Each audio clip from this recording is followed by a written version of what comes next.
All right, so today we're going to be installing these Mopeka Check universal tank sensors. We've got two 30-pound tanks on our fifth wheel here, and we've only been using it for just under a month at this point. We're realizing that it would be nice to have something to check the level of our propane tank. We did have a stretch of pretty cold weather. It was just above freezing for a bit, and we went through an entire 30-pound tank in 4 days. We also did quite a bit of cooking. So yeah, with that, we decided to go with Mopeka based on all of their reviews and what the community was saying is a good check sensor for your propane tanks. The nice thing is they use magnets, so installation is incredibly easy. They just attach right to the bottom of the propane tank. They've got this little sensor here in the middle, and they've got their dielectric grease, which Mopeka calls their sonic grease. So we're going to put a little dab of that on the sensor, and again with the magnets, it'll stick right to the bottom of the propane tank. In some situations, not ours, but if you have a flat surface on the bottom where your tank is resting and where you have it stored, you might not have enough clearance underneath for your sensor to fit under there on the bottom of your propane tank. So I didn't realize this at the time, but they actually do come with these little standoff feet. So these go on there, they give you just a little bit more clearance so that the sensor can fit underneath. Again, I didn't know these came with them, so we went ahead and pre-bought these rubber versions. They just go along the whole bottom of the propane tank. Thought it'd be nice to have something rubber as well, kind of protect the bottom. Not that that really matters, but you know, gotta convince yourself to get it somehow. Anyways, in my case, where we have our tanks installed in the camper, they don't have a flat surface underneath them. Instead, it's just two channels that run underneath the propane tank. So it's all open where the sensor is going to be. And my concern is, you know, bumping down the road on the highways. How strong are these magnets? I don't know. I don't really want to find out by having one of these fall off down the road. So they sell these little sort of plastic cages basically that using 3M adhesive stick to the bottom of the propane tank. And that's what can hold these sensors on. So you get that sort of comfort and, you know, you're rest assured that these aren't going to fall off. They'll be contained within this little housing here. So yeah, got all the parts here.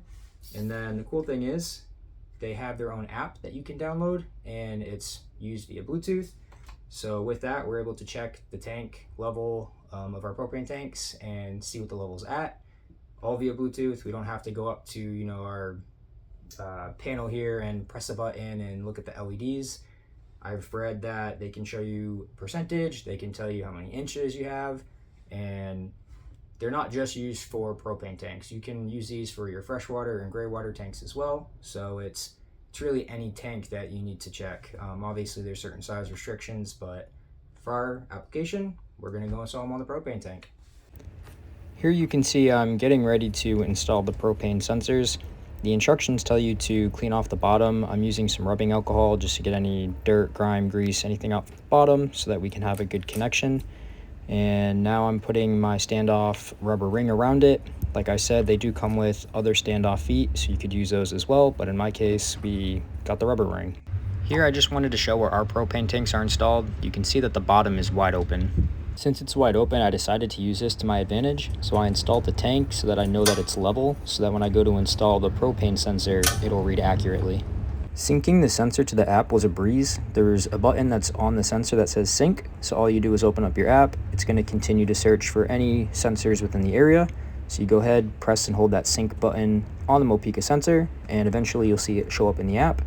From there, you can click on the sensor and just follow the on-screen instructions to set everything up. You can choose your parameters and you're good to go. We're going to start by cleaning the sensor with some rubbing alcohol to make sure that there's no grease, grime, or anything that's on the sensor. Then we're going to take the dielectric grease, or what they call sonic grease, and you're going to apply a pea-sized dot on the little rubber sensor.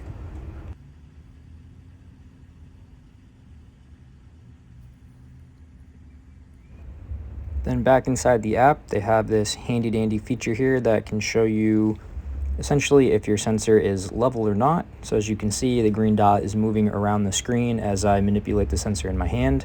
And once that green dot is in the center, that's when you know that it's level. Now we'll install the sensor to the bottom of the propane tank. Again, it's magnetic, so it'll stick right on the bottom. And you'll want to check the app to make sure that green dot is centered. That way you know that you did install it nice and level. Next up, we're going to install the collar set. This helps to ensure that the Mopeka sensor can't fall off. So we'll go ahead and remove that plastic cover. Next, we'll take this 3M tube, you snap it in the middle, and then you apply it around the edge where you're going to apply the adhesive. This is basically activating that adhesion. And then after that, I took the propane tank off, flipped it upside down, made sure that I was careful not to move the Mopeka sensor, pressed the collar down around it, and then finally, once it was all lined up, I took the cover part of the collar and snapped that into place. And that's it. You successfully installed your Mopeka sensor. So all you got to do is reinstall your propane tank in your camper, and you may want to check your app, make sure everything is still level, and make any adjustments if needed. If you found this content helpful, please like and subscribe to support our channel, Wild and Outdoors, so we can continue to provide you with more RV and travel related content.